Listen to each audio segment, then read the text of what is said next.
Kaiser Blues Cafe, one of TNT's most popular hangouts, where we are about to meet and greet one of our veteran entertainers, who's also the proud owner of the said establishment. Hi everyone, and thank you for joining us. I'm Simply Heather, and you are watching Talking to the Stars. Today we have with us a veteran singer-composer who performed with several super bands of the 80s before forming his own, simply called Carl & Carol. Today, Carol is not on set with us, but it's our pleasure to bring to you the one and only Carl Jacobs.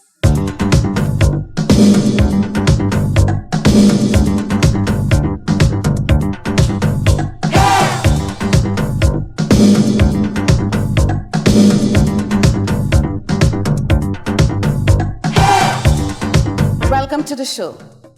Thank you. Carl, take us through your musical journey from the 60s to now. We have many years to cover. Well, I actually started in school, vocal training in school, St. Mary's College. Always wanted to be an entertainer and to make people sing and dance and be happy. And successfully after a while, it came to pass. I did a lot of stints, a lot of gigs with many bands. All the way back with,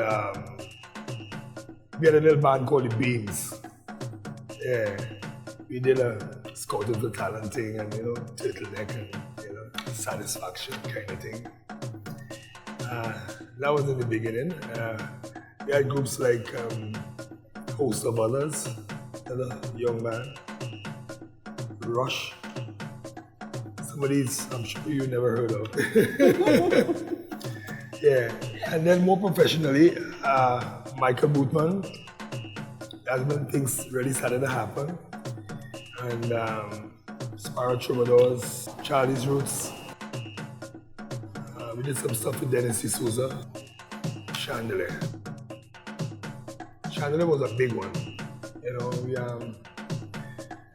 Robin Mamcha and myself, we had all these big ideas of changing the sound and creating a bigger impact on stage, costumes, stuff like that. So we put that into play. That band was launched in 1979, I think. Yeah. So that was the beginning of this, I would say. How would you describe the music industry of that era to now? It's pretty much the same thing, It didn't need much to be desired and fixed and managed, The society with a lot of talent, we always had talent, but we lacked management and marketing. We always did, we still do. And the band Carl & Carol quickly became a premier soca band of the world. Was that one of the reasons why you migrated and took the band international? Well, we had a lot of passion and we started doing more original music and stuff, and I believe this was one of the secrets to success, because originality is necessary in every art form. And so we took it out and we did the best we could, We took that flag flying high and kept it up there, How long did you stay abroad until your return? About 27 years. Yeah, long time. Short lifetime. And how was the response for soca music abroad back then? Oh, we had a great response because we did things differently, We were always very professional about our work, and we did a lot of documentary things. We explained the music, and we took all the foreign music and we did it in Calypso style, so that the people, the songs that they were familiar with, we redid Calypso style, which was familiar to them, And we did great. We had a ball. We had a blast. We were very successful. Yeah. Tell us about Kaiser Blues Cafe. What was your intention for the arts when you opened such an establishment? Well, all through my career, I had dreams of opening a place like this, For one reason, maybe the most important reason, you could always ask someone to do something and you could always pitch an idea, you know. Somebody other, nobody does it the way you see it, you know. And I thought it was very necessary to have a place where we could promote our music 24/7, you know, with no type of restraints, you know, just get it done. And all through living in the United States, in Florida and stuff, I always wanted to come home and do something like this, you know. So in other words, this was where I was supposed to be when you think of retiring, because this is not a retirement, this is another work right here. You know. So coming back home, I wasn't well, but when I got over that, I decided to get it done. And we created a space, Kaiser Blues Cafe. The intention here really is to promote the culture, to give all the young, we have so many talented young musicians that needs a stage, you know, so we have given them a home. So they come here all the time and we help, we advise them, we talk to them, we bring people to see them, who we think could probably assist them in moving forward, you know, so we just helping the dream to begin for them, you know, and we also get an opportunity with all the vintage players. We give them a place where we could come and sit and play our music and go back in time and discuss all the beautiful things and moments that we live in right now, you know. So it's really a beautiful place. You and Carol have done performances with daughters Trini and Carla. Will we be seeing more of the family on stage? Well, we're always on stage, you know. We're always doing stuff. I mean, I don't have the same kind of voice I had then, as you can tell, you know, because I had a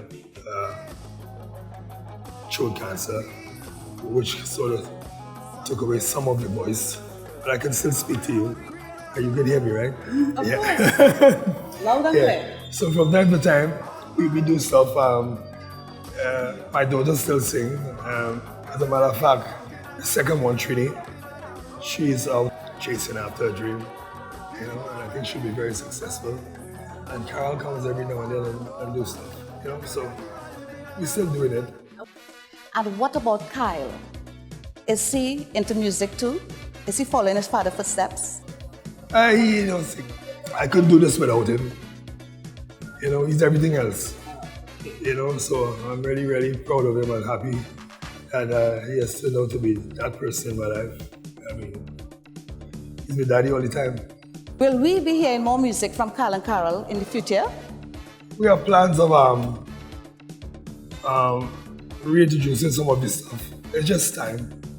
You know, we have some new material that I have to finish. I've been wanting to finish for a long time. I don't know when it's going to happen. I ain't making no promises, but hopefully we'll get some of that out.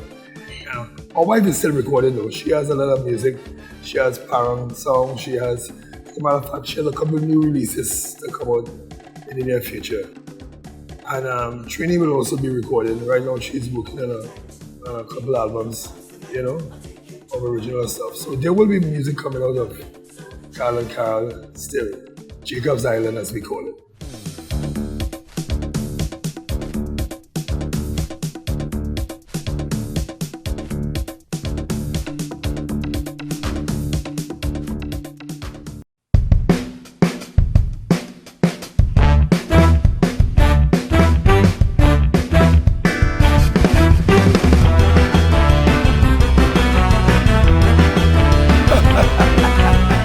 This is our quiz segment where we'll ask you 10 quick questions so your fans will get to know you a little better, okay? What brings you the greatest joy? Singing. That was easy. Any other love than music? My wife and family.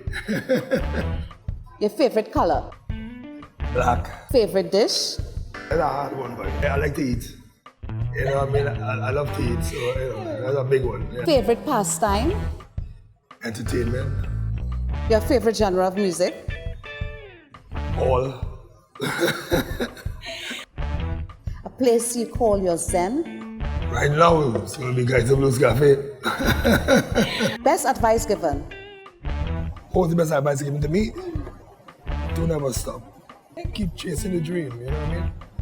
A lot of young people these days stop dreaming, you know, but you must dream. When you stop dreaming, you stop living. A quote you live by? Chase the dream all the time. What is the one thing you can't live without? Music. It's an easy question. But yeah. If someone wants to make bookings for Kaiser Blues Cafe, how can they contact you? Well, we have a Facebook page, Kaiser Blues Cafe. You can always message me there, and that's where you get all the information about the shows. We put up a schedule every week. We have a mailing list also that we send out every week. On the page, you will see a number. The number is 477-2262. Okay?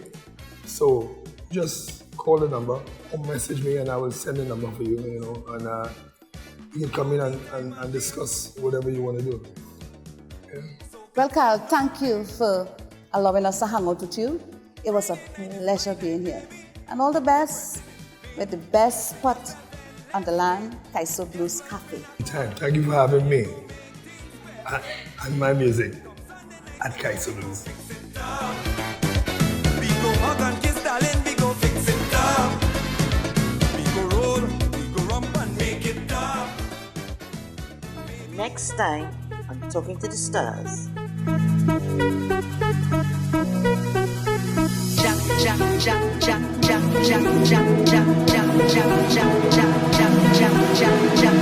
Jump.